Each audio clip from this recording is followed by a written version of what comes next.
Pronto. Iniciando a gravação. Peço que todos abram a sua câmera, pelo menos nesse primeiro momento. Eu sei que alguns têm dificuldade em sustentar o sinal aí, né? Em permanecer online por conta de ligar câmera, ligar microfone, o acesso fica mais complicado. Aí, depois desse primeiro momento, vocês podem até desligar e ficar só me ouvindo aí, tá? No resto, agradeço a todos que puderem abrir para mostrar o rostinho de vocês. O meu vai ficar na tela e eu vou iniciar com a minha audiodescrição, principalmente por conta do tema da nossa aula de hoje. A gente vai falar sobre inclusão, né?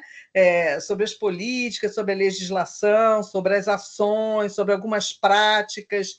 Então, eu tenho que pensar na audiodescrição aí, que é para incluir a todos, né?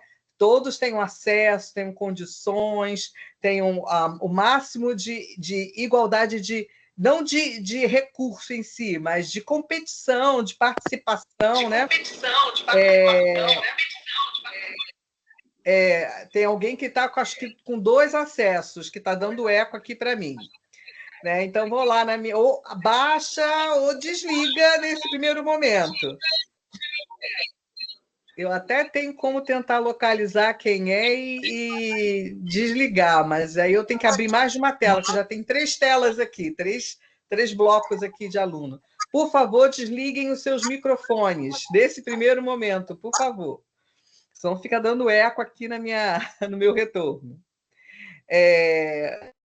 Isso, acho que era o seu, Luciene, que você desligou, parou o eco. Então, vamos lá. Meu nome é Maria Esther de Araújo, como está na tela. Normalmente, eu me identifico profissionalmente como Esther de Araújo. Quero deixar aqui a minha justificativa para todas as Marias, eu também sou uma delas, né? Por que eu normalmente não respondo como Maria?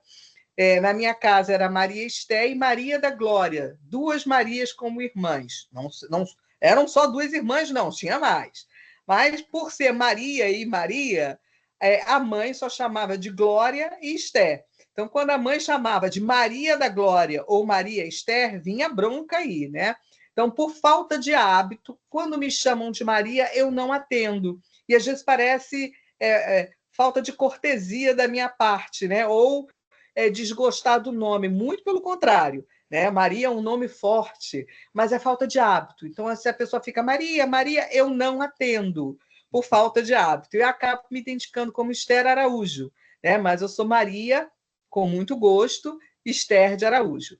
Eu sou branca, embora eu esteja sentada. Eu sou de baixa estatura, 1,57 m, uso óculos, tenho cabelo na altura abaixo do ombro, um pouco abaixo do ombro, castanho claro, ou louro escuro, louro mel, encaracolado, eu tenho o cabelo encaracolado.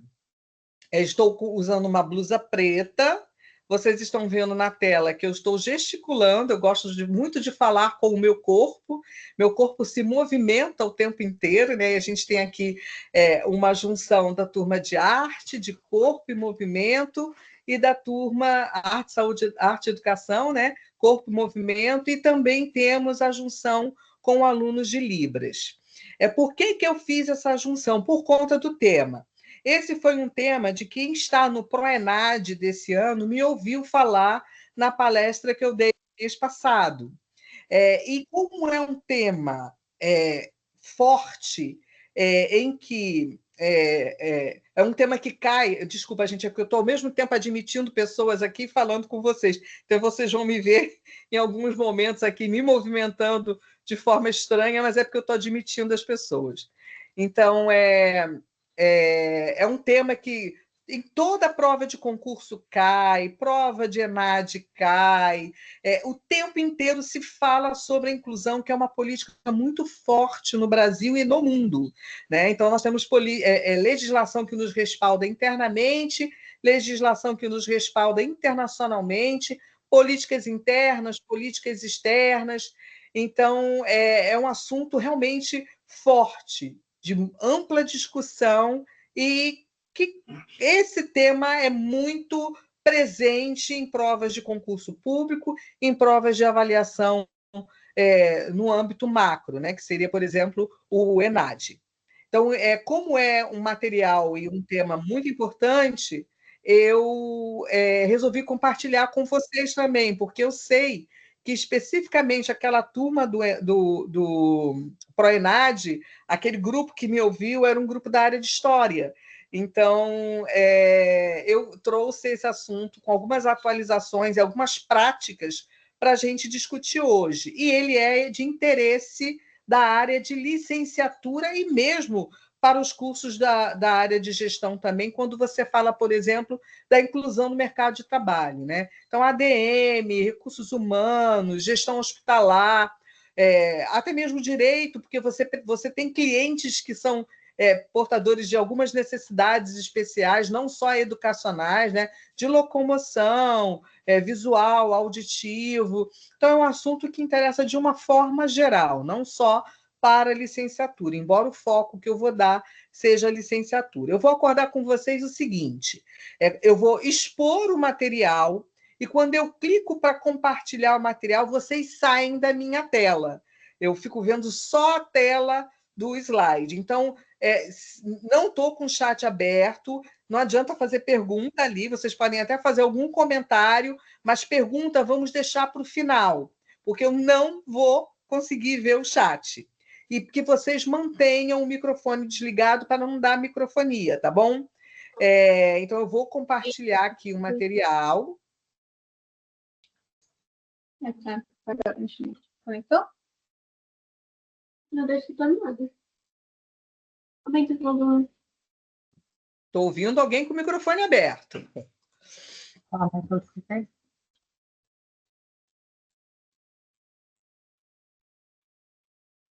Quando vocês verem a tela, me avisa, porque sai realmente do monitor para mim, eu não consigo ver. Vendo.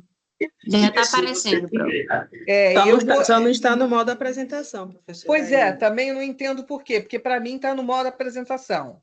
E está entrando gente ainda, então eu vou ficar indo e vindo da tela para poder admitir as pessoas, tá? Mas eu não posso adiar mais, porque a gente tem um papo aí pela frente, né? Respeitando quem entrou na hora. Quando eu vi um cliquezinho, eu vou ter que entrar na tela para admitir as pessoas, tá? Então, vamos lá, vocês estão vendo a tela, né, com a apresentação, que fala sobre o Plano Nacional de Educação Especial na Perspectiva Inclusiva, né, que é o PNEIP. E a gente vai falar exatamente hoje sobre desafios e práticas inclusivas. Eu não sei, realmente não aparece no modo apresentação para vocês, mesmo estando para mim, na minha tela, modo apresentação. Mas não tem problema, estão conseguindo ler, né? Procurei colocar uma letra bem grande para poder facilitar. Vamos lá, o roteiro se alguém tiver alguma pergunta, pode fazer oralmente, tá? Porque eu consigo ouvir, eu não consigo ler o chat, mas eu consigo ouvir vocês, tá? Vamos lá, o roteiro, eu fiz uma breve introdução, procurei apresentar um resumo dos fundamentos da educação inclusiva, os marcos legais e normativos. É por isso que na atividade de vocês extra, complementar, que é a produção de um folder ou de um cartaz, que eu hoje corrigi alguns, né, da turma tanto de arte quanto de corpo e movimento, eu peço a fundamentação legal. Porque tudo que a gente fala, tudo que a gente apresenta como proposta, tudo que a gente defende, a gente tem que fundamentar. E quando a gente fundamenta legalmente, quando existe uma lei que nos respalda, ela é inquestionável. Então, todo material que você fala, por exemplo, o corpo, a importância do corpo e do movimento na formação educacional, na formação de uma pessoa, de um aluno, o seu trabalho na escola, né? Quando a gente fala dessa fundamentação, quando a gente fala da importância desse trabalho, a gente tem uma lei que nos respalda para isso. Quando eu falo da importância da arte na construção do indivíduo, na formação de um indivíduo, inclusive nos aspectos sociais e emocionais, eu tenho uma lei, um documento que me fundamenta, né? As políticas nacionais de educação especial, na perspectiva inclusiva, as políticas educacionais e as estratégias, a política nacional, as políticas educacionais, as práticas inclusivas, os desafios e as perspectivas futuras, uma conclusão que, na verdade, não é uma conclusão, é uma consideração, aí vem exemplos e um exercício para a gente fixar o conteúdo. Então, eu dividi nesse roteiro, eu prometo que eu vou tentar respeitar o nosso horário aí, né? Então, vamos lá para essa breve introdução. Então, a gente está falando do Plano Nacional de Educação Especial na perspectiva da educação inclusiva, que é, sim, como eu disse anteriormente, um tema essencial para a construção de uma sociedade mais justa e democrática, né? A gente incluir e não excluir. Esse é um plano que ele é fundamentado nos direitos humanos, né? E o seu compromisso, ou o compromisso do Estado brasileiro, é garantir esse direito que é constitucional. A nossa lei-mãe é a nossa Constituição Federal, e está lá. Todos são iguais perante a lei, todos têm direito ao acesso à educação, à saúde, à moradia, à alimentação. Né? Isso é uma garantia constitucional. Né? Então, o Estado é um compromisso do Estado brasileiro com a garantia do direito a uma educação de qualidade, principalmente ou especialmente para aquelas pessoas que têm algum tipo de deficiência, de transtorno no seu desenvolvimento, e isso inclui as altas habilidades. O fundamento da educação inclusiva, como eu disse, né, ele é baseado nos direitos humanos. Quando a gente fala de educação especial na perspectiva da educação inclusiva, a gente está falando dos direitos humanos, né? E, mais uma vez, bato na tecla, Constituição Federal nossa, né, que reconhece a diversidade como um valor, como uma soma, e não como um obstáculo, uma subtração. Ela propõe que todos os alunos aprendam junto, independente da sua condição física, da sua condição intelectual, das suas condições sociais e culturais. Ela não exclui, ela inclui. Então, ela é um modelo que se baseia em ações pedagógicas que respeitem essas diferenças e promovam a tão desejada equidade. Assim, resumindo, se eu fosse perguntar a vocês o que a gente falou até agora, até esse momento, ou se eu perguntasse a você quais são os fundamentos da educação inclusiva, numa dissertativa, né, numa questão dissertativa, disserte sobre os fundamentos da educação inclusiva, em 3 tópicos, vocês colocariam, ela é baseada nos direitos humanos e na valorização da diversidade, propõe que todos aprendam junto, respeitando as diferenças, e substitui práticas educacionais discriminatórias por ações pedagógicas equitativas. A dissertação de vocês, ela teria que se basear nesses 3 tópicos. E toda vez que eu falo sobre equidade, eu faço questão, gente, essa imagem, eu sei que vocês devem ter visto isso diversas vezes, mas não tem como deixar de trazer, né? A diferença de igualdade, ou todos têm direitos iguais, para a equidade. Né? Quando a gente fala de igualdade, não significa que a gente está sendo justo, não, tá? Eu dou uma carteira para todo mundo ali, ó, uma mesa e uma cadeira para todo mundo. Todo mundo na sala tem mesa e tem cadeira. Todo mundo tem um caderno e um lápis. Aí eu não vejo uma coisa simples, que tem aluno canhoto. E como eu tenho aluno canhoto, eu preciso de cadeira para canhoto. Porque se aquela carteira, por exemplo, na universidade, quando a gente tinha algum aluno presencial que era canhoto, era caça-cadeira de canhoto na faculdade. Porque de cada 30 cadeiras, se a gente encontrasse uma para canhoto, era muito. Eu tinha alunos, né, que precisavam dessa cadeira de canhoto e às vezes juntavam uma na outra, a pessoa estava toda torta. Aí eu falava, fulana, por que você está toda torta assim? Não tem cadeira de canhoto na sala, não? Aí a gente cata a cadeira de canhoto, porque é uma postura inadequada. Para algo simples, tá? Alguém que escreve com a mão esquerda, só. Que imagina, gente com fone ligado, por favor, desliga o microfone. Então, eu dar condições de igualdade, no sentido de que todo mundo tem a mesma coisa, não significa que eu estou sendo justa. A justiça, ela vem na equidade, porque a equidade eu dou condição do outro ter a mesma oferta que o coleguinha. Né? Então, por exemplo, nessa imagem a gente vê isso. A gente vê que todo mundo tem um caixotinho para assistir o jogo de futebol. O caixotinho tem o mesmo tamanho, só que as pessoas são diferentes. Eu tenho um muito alto, que nem de caixotinho precisa, um de estatura mediana, que bastava um caixotinho, e um baixinho, que eu me identifico com ele, porque ele precisa de 2 caixotinhos para assistir ao mesmo jogo de futebol. Então, dar as mesmas condições não é ser justo. Ser justo é entender as diferenças e dar condições dentro dessas diferenças, respeitando essas diferenças. Então, igualdade é dar a todos a mesma oportunidade, enquanto equidade é adaptar as oportunidades, deixando-as mais justas. E é isso que a gente quer, né? Quando a gente fala da inclusão. E o marco legal, como eu disse no início da minha fala, nós temos diversos fundamentos legais e normativos internos dentro do Brasil, né? Nós temos os municipais, os estaduais e os federais. E também temos os internacionais. Então, nós temos marcos legais nacionais e marcos legais internacionais que nos fundamentam para o trabalho da educação inclusiva.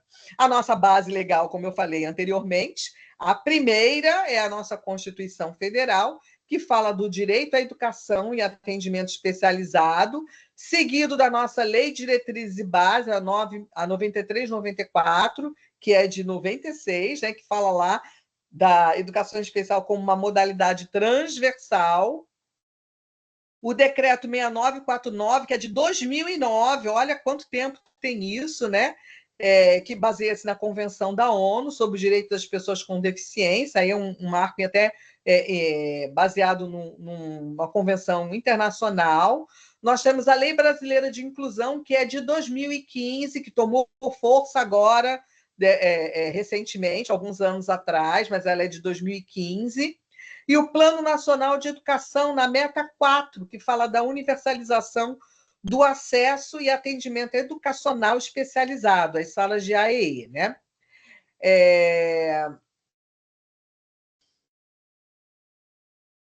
Em relação a políticas, nós temos a Política Nacional de Educação Especial na Perspectiva da Inclusão, né? Que é o PNAEP. Ele foi lançado em 2008, retomado com força agora em 2023, junto com a de Educação Especial, inclusive, que era de 2015, né?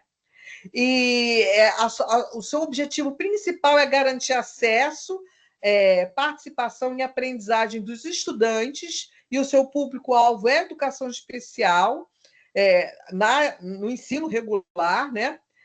Orientar o sistema de ensino e oferecer um atendimento educacional especializado. Resumindo, se eu fizesse uma questão dissertativa e pedisse para você dissertar sobre a Política Nacional de Educação Especial, na perspectiva da educação inclusiva, o que você teria que falar, ou aquilo que você não poderia deixar de falar, que foi lançado em 2008 e retomado com mais força a partir de 2023, que o seu objetivo é acesso, participação e aprendizagem nas escolas regulares, a inclusão desse aluno no ensino regular, na escola regular, e que também prevê oferecer atendimento educacional especializado complementar, como uma forma de complementar aquilo que a sala de aula regular não consegue passar para esse aluno.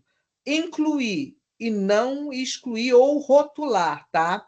Esse aluno ele vai precisar do atendimento educacional especializado, sim, vai precisar desse professor que é especialista em educação especial e inclusiva, ele vai precisar, e ainda tem as especializações dentro dessa especialização, aquele que atende ao cego, aquele que atende ao surdo, aquele que atende a educações a necessidades educacionais diversas, como o aluno que tem problema na leitura, na escrita, é disléxico, hiperativo, seja qual for a sua dificuldade aí, a gente tem as especialidades, os professores especializados nessa sala para atendê-los. Ainda sobre as políticas educacionais, algumas estratégias, né, para que realmente haja a implementação da política de inclusão. É importante a gente saber que ela envolve ações que são intersetoriais e políticas públicas, né, articuladas. Não é só a escola, não é só a família, não é só o professor. A sociedade, de uma forma geral, ela está envolvida na implementação dessa política, nas estratégias adotadas para que realmente ela aconteça. E algumas dessas estratégias que são absolutamente necessárias é a formação continuada do professor. Então, a responsabilidade do município, do estado, do governo federal, dar essa formação ao professor.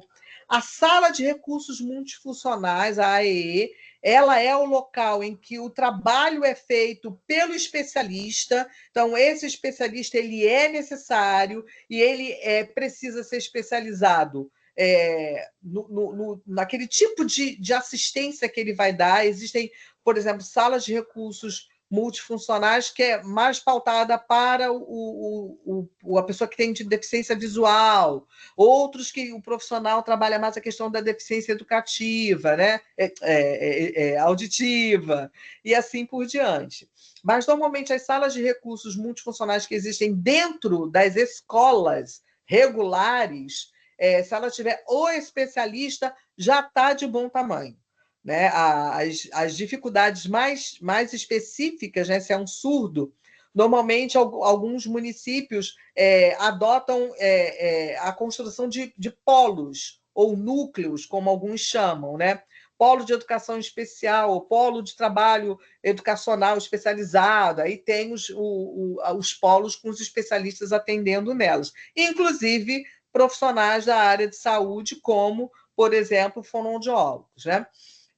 Psicólogos, alguns terapeutas ocupacionais, fisioterapeutas, né? Então, formação continuada do professor, sala de recurso, adaptações arquitetônicas. Se eu falo de inclusão e a minha escola não tem uma rampa para um cadeirante, eu não estou incluindo. Eu estou dizendo que o cadeirante vai ter que dar o jeito dele. Não tem um banheiro para cadeirante, não estou incluindo. Se eu falo de inclusão e eu não tenho nenhuma placa, nenhum acesso com braille para que o cego faça a leitura, eu não estou incluindo. Eu não tenho as linhas sensoriais para ele pisar e saber que aquele caminho ali é o caminho para o banheiro, é o caminho para a sala dele.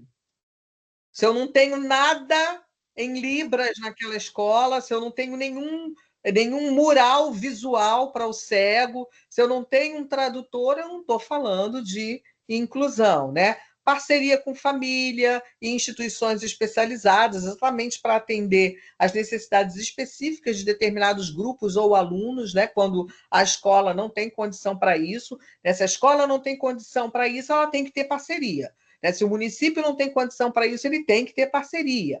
E o monitoramento e avaliação com indicadores, né? Dessas estratégias, de tudo isso que eu falei aqui, porque eu preciso saber se as estratégias que eu estou adotando, se elas estão surtindo um bom efeito. Então, eu preciso avaliar.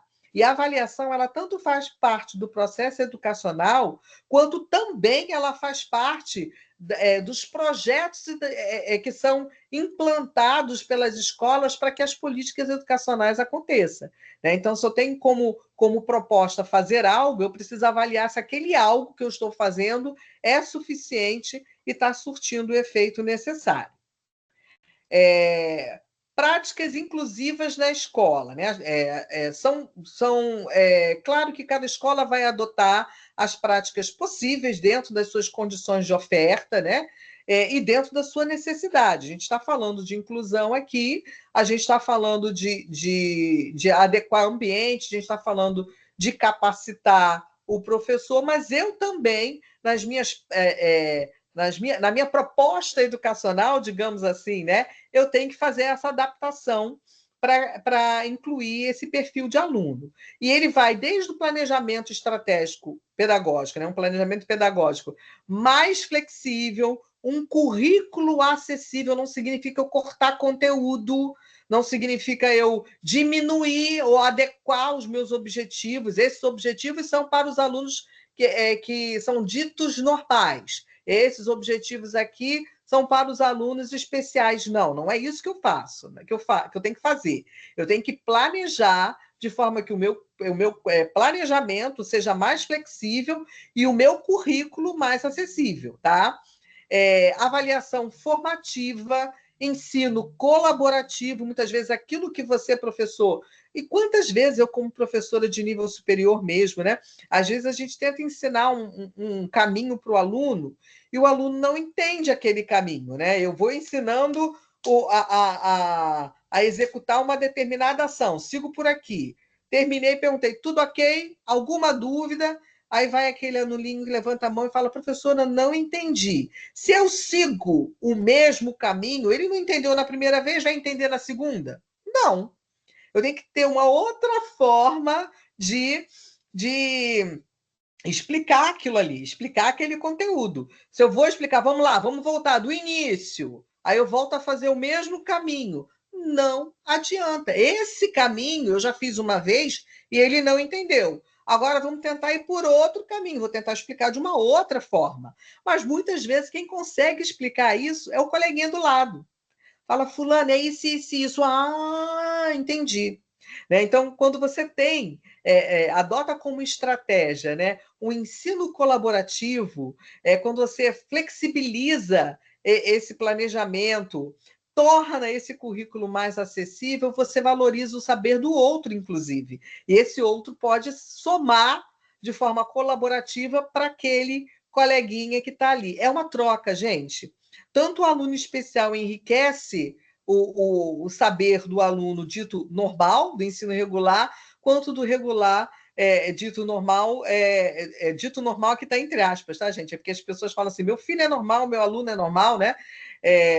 Ele enriquece do outro, um aprende com o outro, e aprende muito rápido. É muito interessante a gente ver isso, por exemplo, numa turma em que tem um surdo, e que ele vai se comunicar através de Libras. Muito rapidamente, os colegas, ainda mais quando são das séries iniciais, né?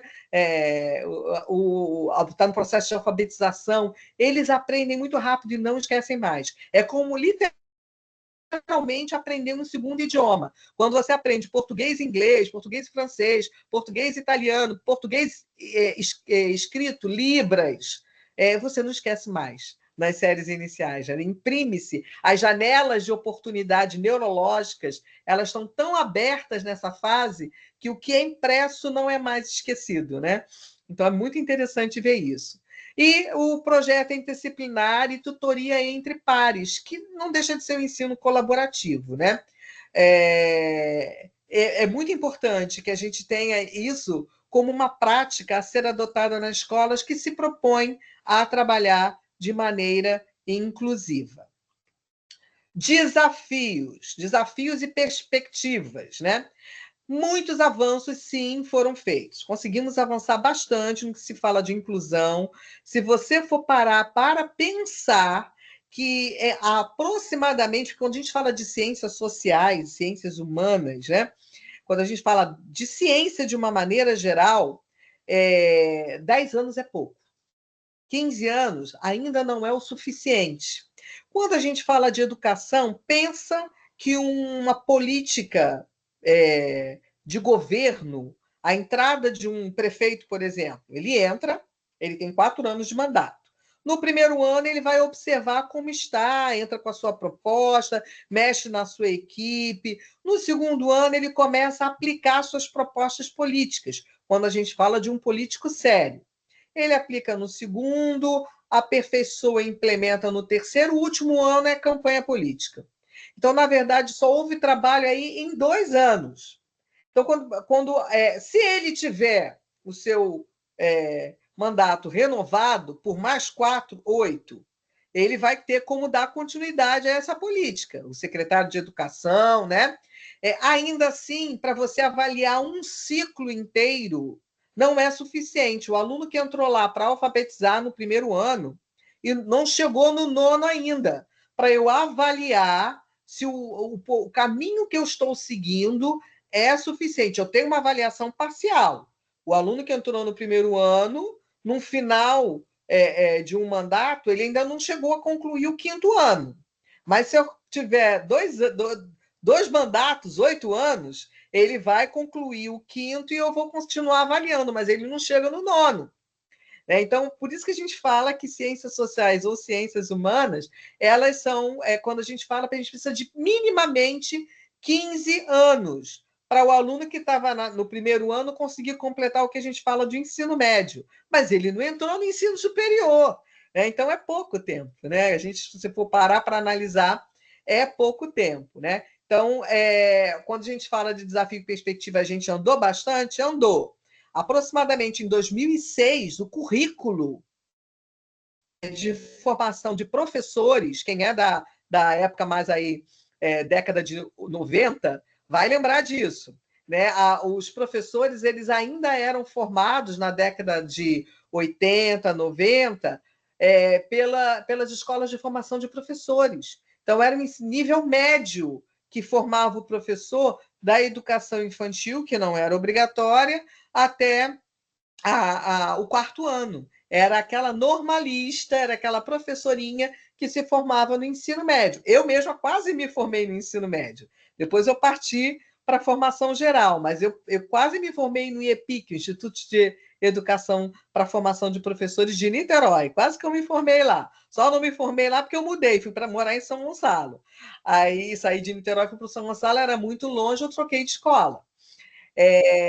Mas a partir do novo milênio, né, quando a gente virou aí o ano de 2000, 2005, o currículo que forma os professores ele sofreu toda uma mudança. E se vocês estão me ouvindo hoje, se hoje vocês têm dentro da sala de aula de vocês uma fonoaudióloga, eu sou fonoaudióloga, que fala sobre inclusão, problemas de aprendizagem, problemas na psicomotricidade, dificuldades corporais, inclusão, estratégica, música, musicoterapia, o recurso da arte utilizado no processo de aprendizagem, é porque o currículo de vocês foi modificado para incluir exatamente o conhecimento que vocês precisavam. Não para a terapia, porque vocês são educadores. A terapia ela é feita por profissionais da área de saúde, mas para que vocês entendam e evitem que o aluno de vocês venha para o meu consultório.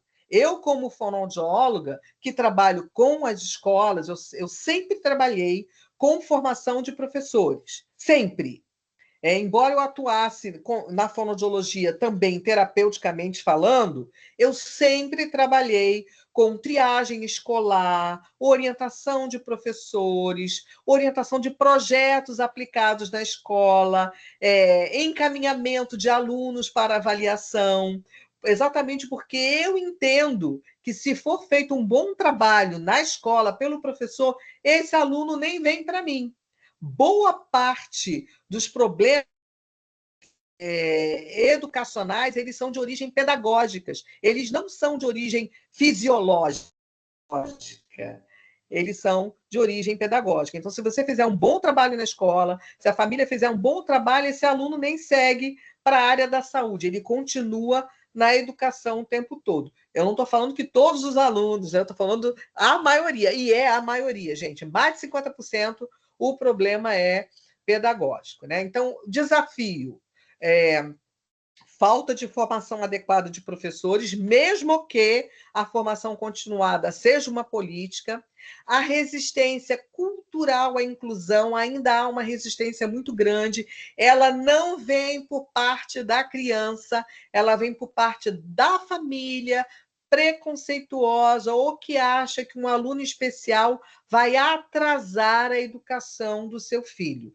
Gente, nessa vida eu já vi de muita coisa, inclusive de reunião de pais convocando professor e coordenação para retirar da sala de aula uma criança que tinha síndrome de Down, porque ela ia atrasar o ensino e a educação dos coleguinhas. E essa criança era uma meiguice só, era um amor. Não atrapalhava em nada, tinha uma boa evolução. Mas foi feita uma reunião de pais e eles estavam exigindo que essa criança fosse retirada. Né? Foi um trabalho muito difícil para ser feito com essa família. Era uma escola particular, com todo o trabalho que foi feito, com a coordenação, com os profissionais, por exemplo, comigo, né, os profissionais que davam consultoria e suporte à escola, ainda assim essa escola perdeu alguns alunos. Quem encabeçava esse abaixo assinado aí tirou filhos da escola, 2 filhos da escola, porque ela disse que não aceitava que os filhos estudassem junto com uma criança especial. Ela pagava para o filho ter uma boa educação.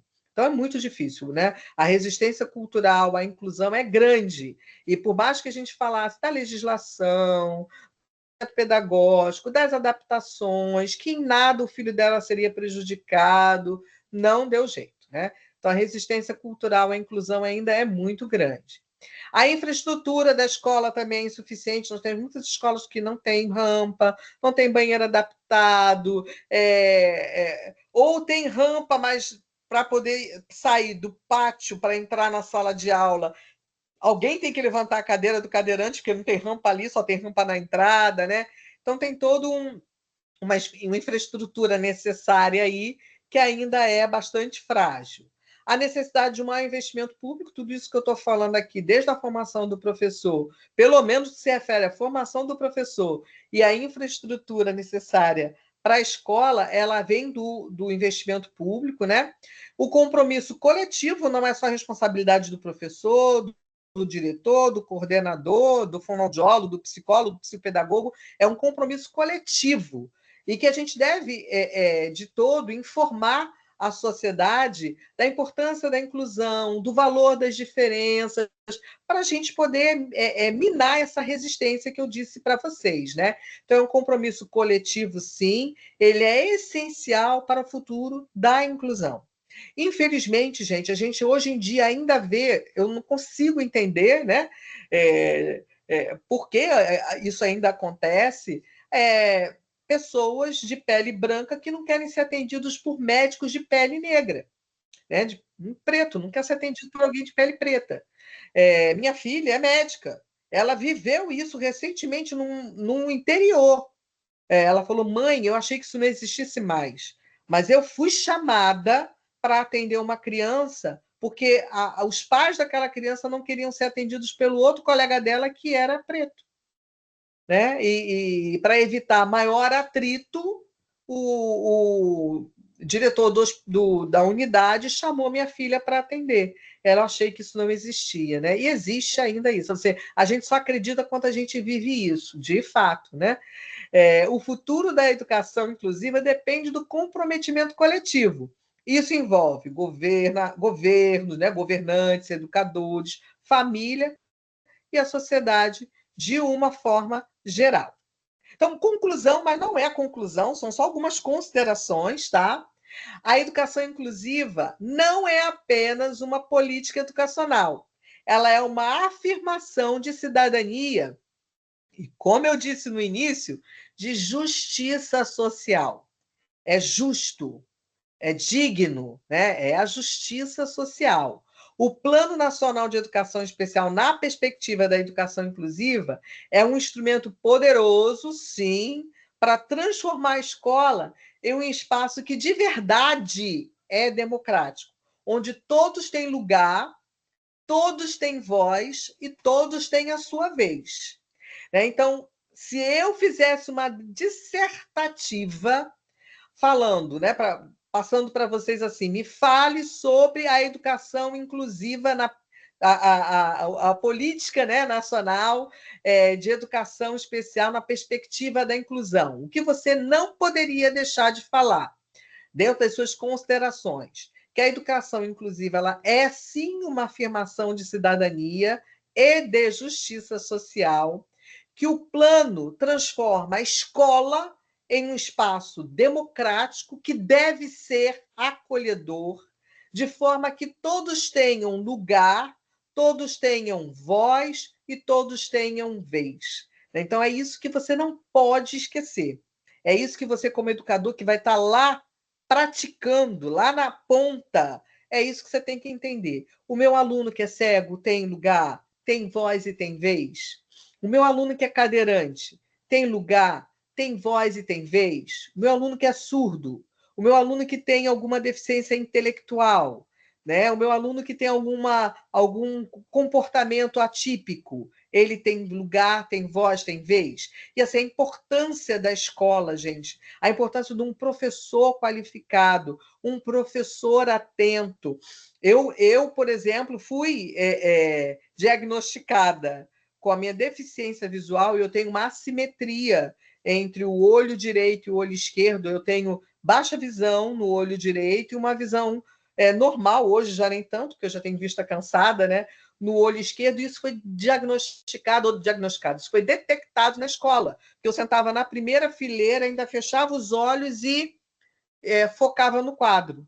Ainda esticava o pescoço. A professora atenta me viu nessa postura e, consequentemente, eu tinha uma disgrafia, porque eu não conseguia ver direito no papel, né? Então, eu fazia letras muito grandes ou letra muito pequena, subia morro, descia morro, passava do espaço da linha. A professora suspeitou de um problema visual, que a minha família, minha mãe, meu pai não tinha percebido. Quando me levou na escola, eu estava com baixa evolução visual. Eu tinha uma ambliopia somada com outros problemas, né? Então, meu olho não estava evoluindo. Os dois estavam ruins. Só que um eu consegui exercitar, o esquerdo, ele evoluiu, e o outro não, o outro parou ali, estagnou, ficou com baixa visão. Por conta da escola. Olha a responsabilidade da escola aí, do olhar atento de um professor. Quantas crianças com deficiência auditiva chegam para mim, para avaliação auditiva, que foi encaminhado pela escola porque o professor percebeu que ela não responde ao próprio nome, não atende quando chamado, parece sempre distraído.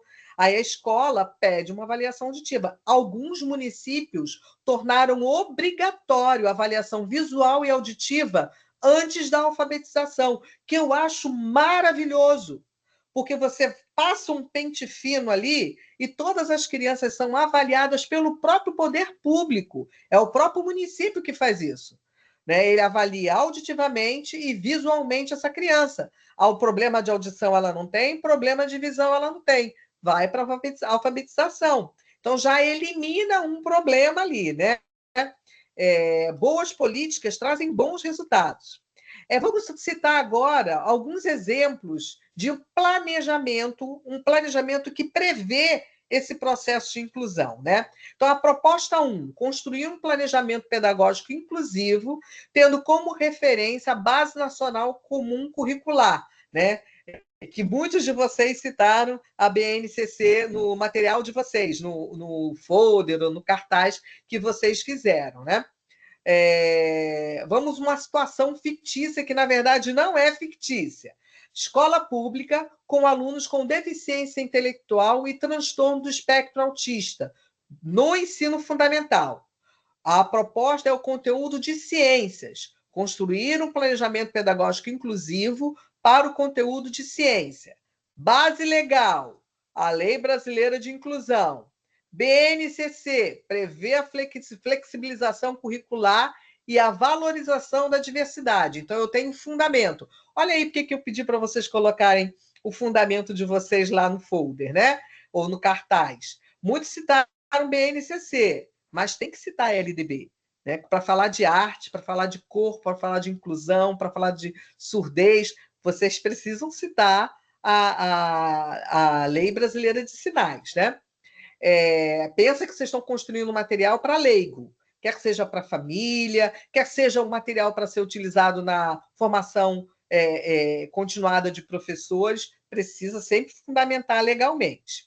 Qual é, então, uma proposta que poderia prever exatamente esse planejamento estratégico planejamento pedagógico mais inclusivo, mais flexível, para o ensino de ciências. Adaptar o conteúdo de ciências com foco em experiências sensoriais, se é quente, que eu permita que a criança sinta o quente, se é frio, que eu permita que ela veja a diferença do quente para o frio, né? A temperatura ambiente, quente e frio, o uso de materiais concretos, massinha, planta, se eu for trabalhar com a horta, ou geografia, que eu ensine pedra, tipo de pedra, areia, terra, a diferença de um para o outro, o que é sólido, o que não é sólido, avaliação formativa com registros fotográficos, portfólio, né? Que eu possa avaliar essa criança de uma outra maneira e não só conteúdo escrito, né?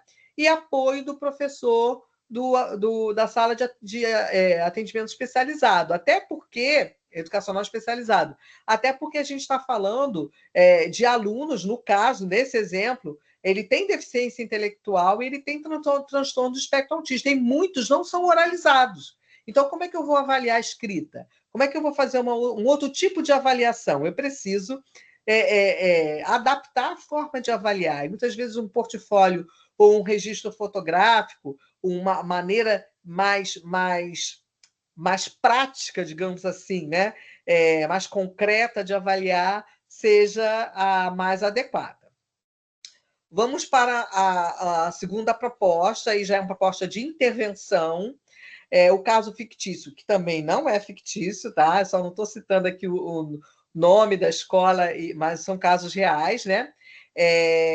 A intervenção pedagógica no 6º ano, estratégias para a inclusão. Situação: aluno com dislexia e dificuldade na leitura e na escrita.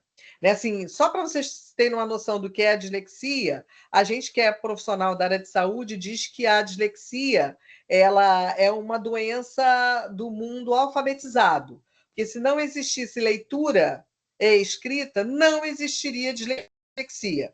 O analfabeto, a gente não sabe se ele tem dislexia, porque ele não lê e escreve, né? A dislexia ela é uma dificuldade no código linguístico escrito. Então, é na codificação ou decodificação do código linguístico escrito.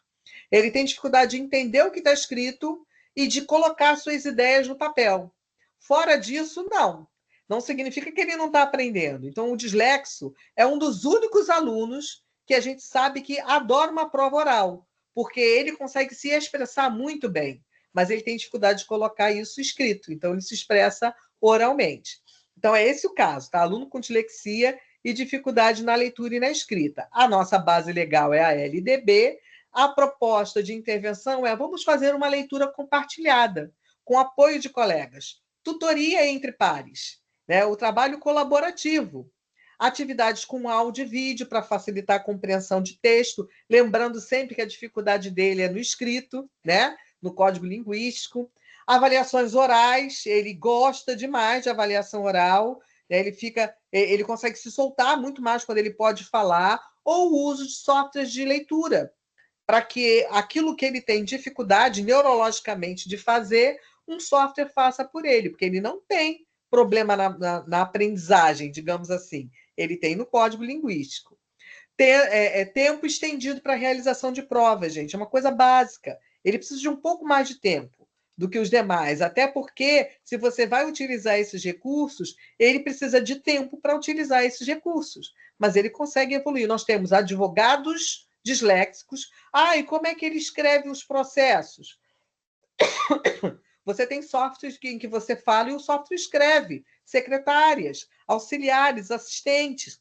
Então, ele não tem dificuldade com a legislação, né? Ele tem dificuldade só na escrita. Então, a gente tem advogado, a gente tem profissionais diversos, contadores que são disléxicos, atores que são disléxicos, né? Gênios da física que são disléxicos, a química. A proposta 3, né? Vamos lá. Projeto interdisciplinar com foco em acessibilidade.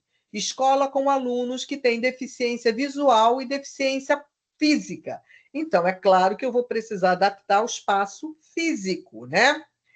A nossa base legal é Decreto 6949, a LBI, e a proposta de ação planejada.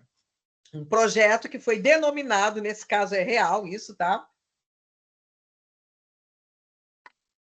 Deram nome ao projeto, era a Minha Escola Mais Acessível, ou Minha Escola Acessível, envolvia todas as turmas, foi feita uma criação de maquete tátil para que o deficiente visual conhecesse a escola pelo tato manual, então tinha uma maquete, ele vinha com a mão, ele sabia onde era a entrada, que é o portão de entrada, aqui é o segundo portão que sai do pátio e leva para dentro da escola, essa é a sua sala de aula. Aqui é o banheiro, aqui é a secretaria, aqui é onde a gente fica na hora do intervalo. Então, era uma maquete tátil, tinha oficina de Libras, de Braille, tinha, embora fosse deficiência visual e física, né?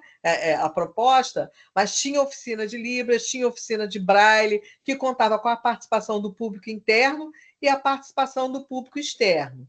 E a produção de vídeos com audiodescrição e legendas. Foi muito interessante, tá? Principalmente porque isso foi construído junto com os próprios alunos. Foi tarefa do aluno do ensino médio construir as maquetes, então isso foi bem bacana, surtiu um efeito muito bom e foi muito bom ver a satisfação deles em ver que o produto deles, de uma feira de ciência, estava sendo aplicado na escola, né? Tinha tido uma utilidade muito boa. A proposta 4, antes da gente... que é a adaptação curricular, um exemplo, né? De adaptação curricular individualizada. A situação era um aluno com paralisia cerebral e comprometimento motor severo. Só lembrando aqui, tá, que um aluno que é PC, normalmente a gente reconhece um PC pelas mãos, né, mais atrofiadas, a dificuldade em andar, a hipotonia facial, né? A gente olha e a gente acha, muitas vezes, por ignorar o que é uma paralisia cerebral, que essa criança tem uma deficiência cognitiva também. Não é o caso, tá? Na grande maioria. Essa criança ela tem uma paralisia motora, ela tem uma paralisia cerebral que afeta a parte motora dela.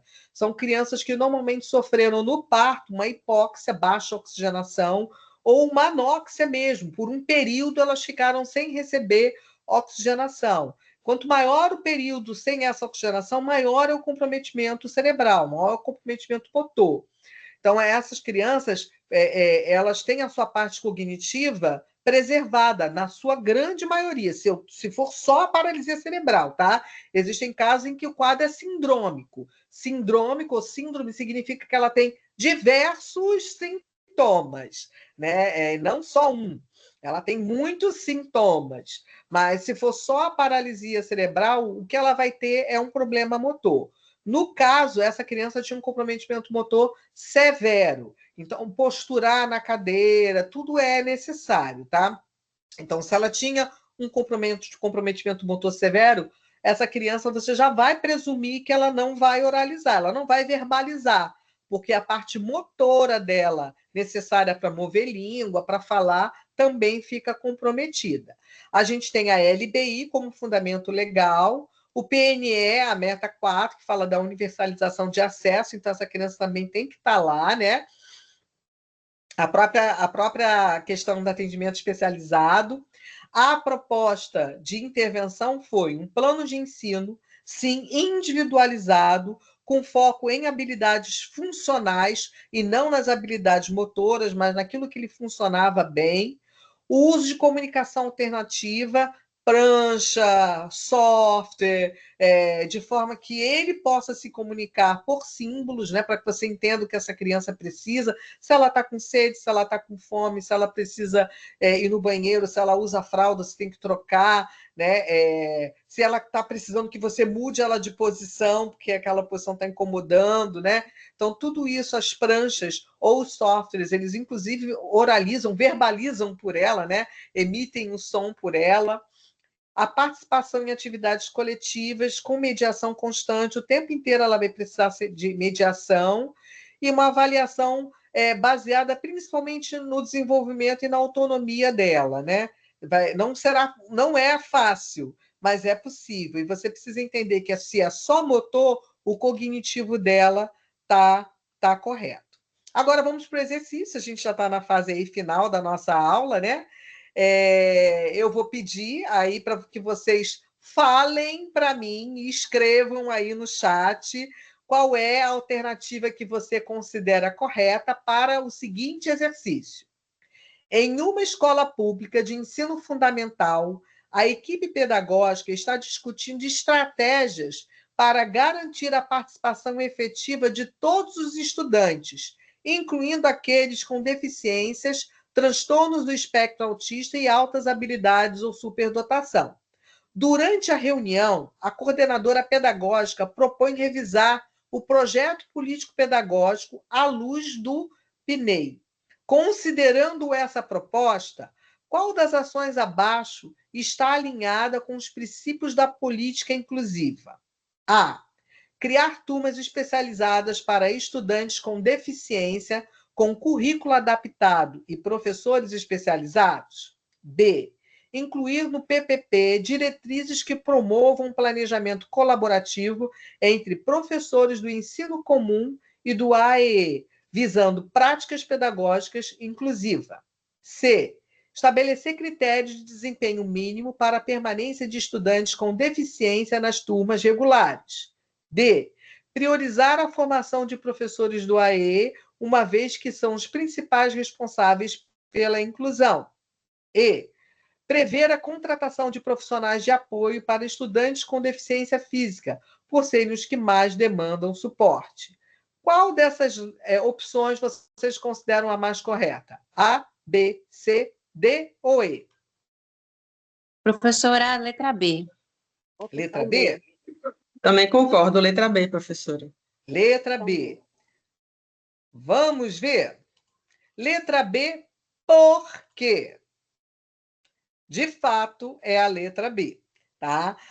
Reflete exatamente os princípios dessa política, ao propor um planejamento colaborativo que envolve professores da sala regular, né, do ensino regular, com os professores especializados, que aí sim você promove uma prática pedagógica inclusiva e bem articulada, tá? Agora, por que as demais não estão certas? Quando a gente fala ali da A, né, criar turmas específicas para estudantes com deficiência, quando eu crio turmas específicas, eu não estou incluindo, eu estou promovendo a exclusão, a segregação. Não é isso que eu quero.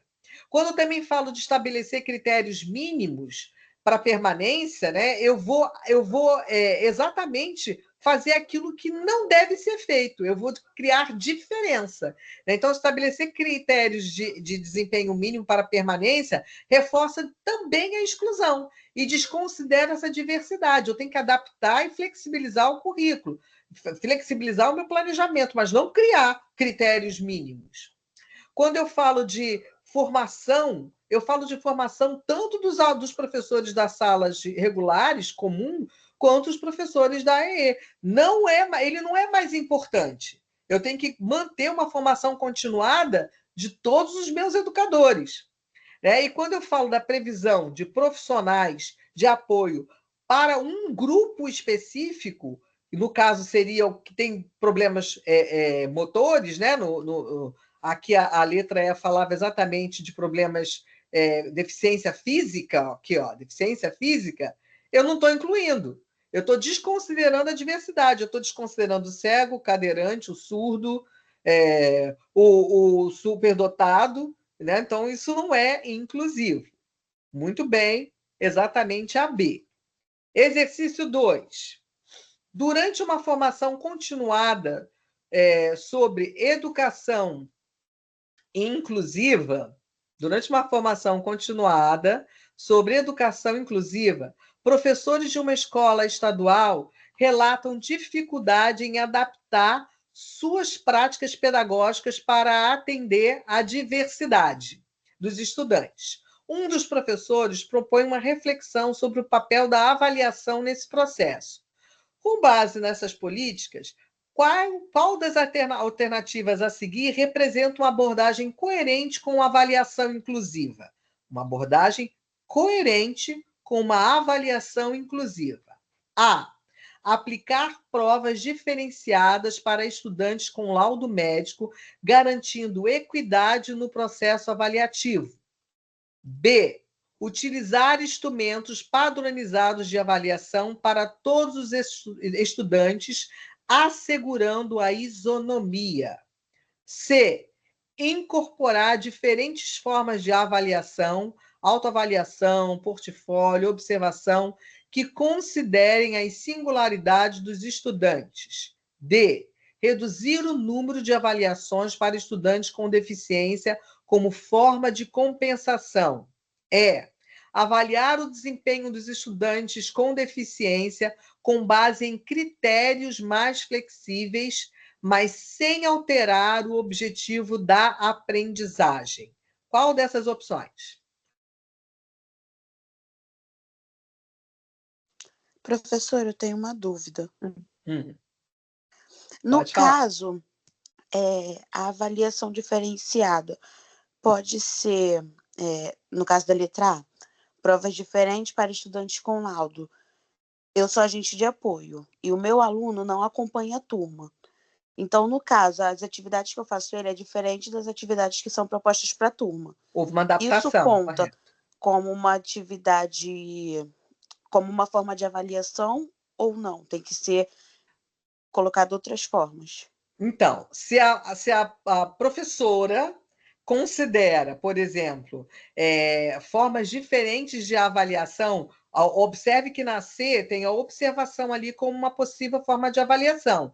Portfólio, acompanhamento desse aluno, registro, né? Ela pode e deve usar todos os momentos da sala de aula como forma de avaliação. Então, sim, as atividades que ele faz adaptadas, diferenciadas para ele, elas são e devem ser consideradas como parte da avaliação. A avaliação ela não deve acontecer em um único momento. Isso, gente, eu não estou falando só para o aluno especial, não, tá? Quando o professor, ele conhece o seu aluno.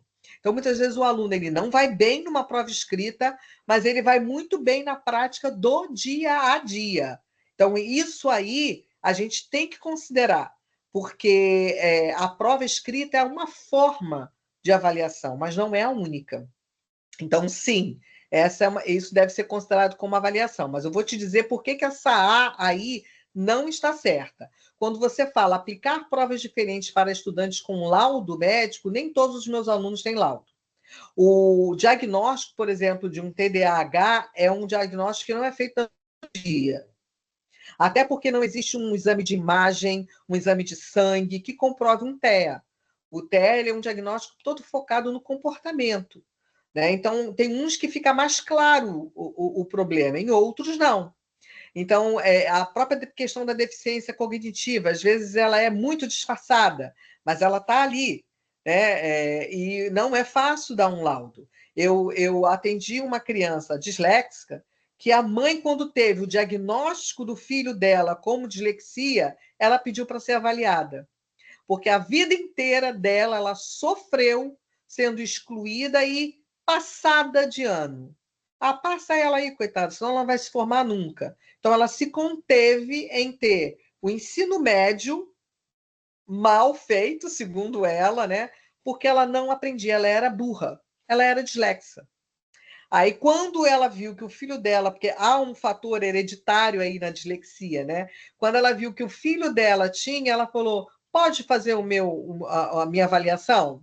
E depois de uma série de acompanhamentos, 2, 3 meses, fazendo uma série de testagens junto com a neurologia, ela teve o laudo de dislexia. Então, eu não posso ter avaliações diferenciadas só para quem tem laudo médico, nem todos têm. Mas eu, como professora, posso observar a necessidade de uma avaliação adaptada para determinado aluno. E aí faço essa avaliação adaptada, tá? Mas qual a que vocês consideram a mais correta? A mais correta, não. A única correta aí. Letra C, Pro. Porque tem a equidade aí, né? É a letra C. Incorporar diferentes formas de avaliação que vai autoavaliação, portfólio, observação do dia a dia, observação em etapas, observação de determinadas atividades, exatamente para considerar essa singularidade, né? Utilizar instrumentos padronizados de avaliação de cara está errado. Aí eu já estou falando que o princípio da isonomia ele não pode se aplicar na educação especial inclusiva, não pode se aplicar. Eu não posso fazer da mesma forma para todo mundo. Aliás, o princípio da isonomia ele tem uma série de críticas exatamente por isso, porque ele não é justo.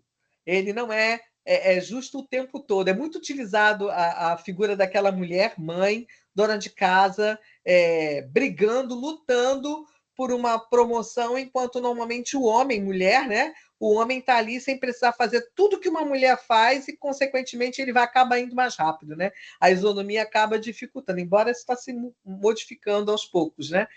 Mas isonomia não é aplicada aí nesse caso, não. Letra D, reduzir o número de avaliações para estudantes com deficiência como forma de compensação. Não é reduzindo que eu vou compensar. Na verdade, eu tenho que criar estratégias, formas, maneiras de avaliar e não reduzir a forma de avaliação. Se eu reduzo, eu corro o risco, por exemplo, de vou avaliar uma vez por semestre. Eu deixo de ver onde eu estou falhando. Eu deixo de perceber o que eu tenho que mudar. A avaliação ela é essencial para que eu veja, professora, se o caminho que eu estou seguindo está correto. Ele não avalia só o aluno, ele também avalia a minha forma de trabalhar, ele avalia a minha estratégia. Então, a avaliação não deve ser reduzida, ela pode ser adaptada, mas se eu reduzo, eu corro o risco de prejudicar esse aluno. Avaliar o desempenho dos estudantes com deficiência com base em critérios mais flexíveis não está correto, porque não é só o critério que eu tenho que flexibilizar. Na verdade, eu tenho que flexibilizar não só o critério, mas a forma de avaliar. Se eu só flexibilizo o critério, eu deixo de atender os meus objetivos. Né? Eu vou avaliar só se ele conseguiu entender o que é macho e fêmea. O resto eu deixo de lado. Então, não vai saber se é mamífero ou réptil. Um exemplo grotesco, assim, né? Mas assim, eu só quero saber se ele souber isso, eu já estou feliz. Não, eu não tenho que flexibilizar critério. Né? Eu tenho que flexibilizar critério, forma, modificar as minhas estratégias. Agora vamos para... não, eram só essas duas. A dissertativa eu tirei daqui. Na verdade, a dissertativa eu vim fazendo com vocês ao longo dos slides, né?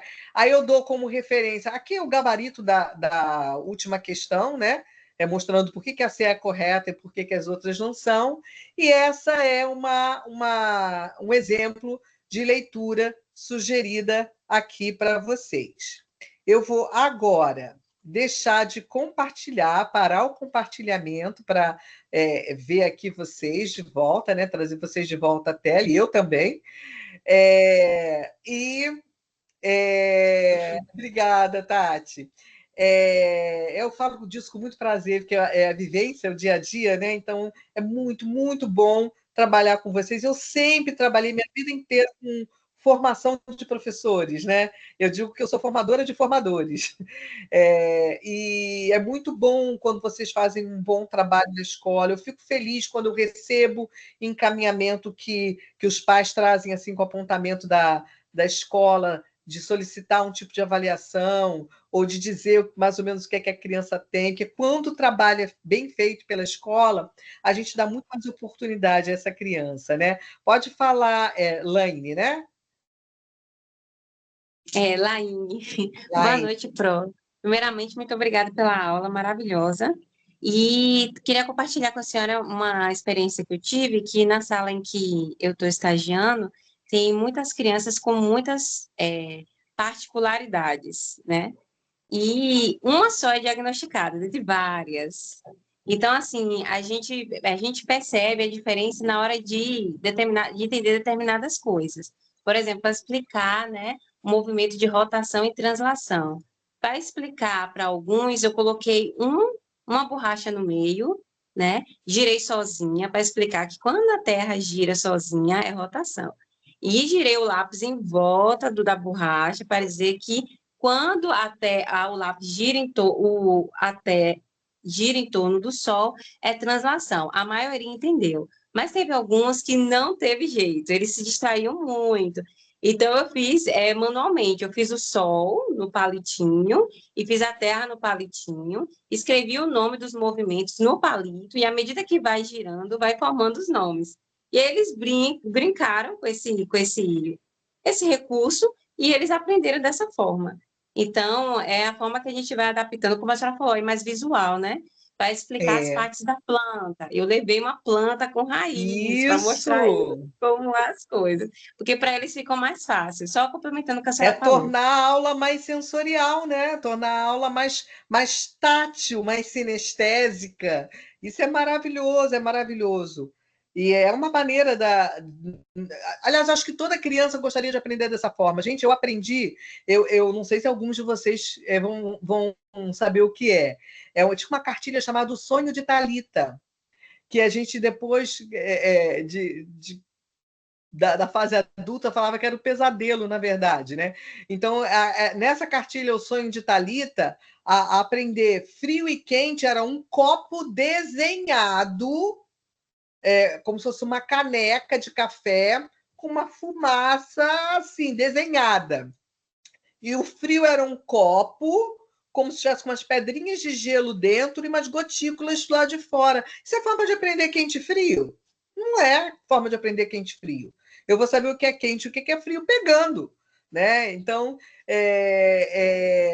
quando a gente pensa exatamente naquilo que a gente quer que fique, quando, por exemplo, eu decorei o conceito de ilha, é um pedaço de terra cercado por água. Eu imaginava que qualquer pedacinho de terra cercado de água fosse uma ilha. Isso, gente, eu tenho na minha memória, assim, até hoje, eu devia ter, sei lá, uns 7 anos, quando eu aprendi o que era uma ilha. Então, para mim, era um pedaço. Porque Ilha do Governador, para mim, não era uma ilha aquilo. E na época eu ia à praia da Ilha do Governador, praia de Ramos, praia da Ilha do Governador. Tem 56 anos. Então eu ia nesses lugares, né? É quando ainda era limpo. Aí eu fazia um punhadinho de terra, passava a mão em volta, jogava e falava: Isso é uma ilha, olha, eu fiz uma ilha. E eu tinha aquilo como conceito de ilha, até eu aprender que não, geograficamente aquilo não era uma ilha, né? Então é interessante a gente ver essas coisas, né? E esse material, gente, eu vou deixar na sala de aula de vocês, virtual, tá? Encerrando a aula aqui, eu vou salvar esse vídeo, eu vou colocar o link do vídeo lá, eu vou colocar esse material lá na pasta de vocês, lá no fórum Dúvidas, eu vou colocar o material, tá? Deem baixa, é um material que está bem resumidinho, bem simplificado, e foi um prazer estar com vocês e ver aqui que eu tenho 5 páginas de alunos, né? Cinco janelas de alunos aqui. Muito obrigada pela participação de vocês, foi um prazer. Qualquer coisa, qualquer dúvida, o Fórum Dúvidas nosso não é só para tirar dúvida, não, é para compartilhar também, tá? Eu tenho compartilhado vídeos com vocês lá, material complementar. Então, é nosso. O que você quiser postar ali que você considere pertinente, coloque lá. Eu vou colocar esse material lá também. Fala, Karina. Oi, professora. Gostei bastante da aula e achei bem interessante a abordagem, né, temática e tudo. Acho que é importante refletir e trazer um fechamento, né, com as discussões das questões. Achei bem interessante. Eu vi alguns colegas falando sobre a atividade, que é a atividade extra que está lá na parte do Fórum de Dúvidas. O prazo é até o dia 15, porque são 4 semanas a O partir do dia prazo 22. o prazo vai ser até o final da semana que vem. Tá? Até sexta-feira Isso, que vem. tá, que é Isso. dia 15, não é isso? Dia 15, Pronto. isso mesmo. Ok, só para poder saber que são 4 semanas a partir do dia 22, então Porque fica dia a 15. quinta semana é a semana que eu tenho que lançar todas as notas, né?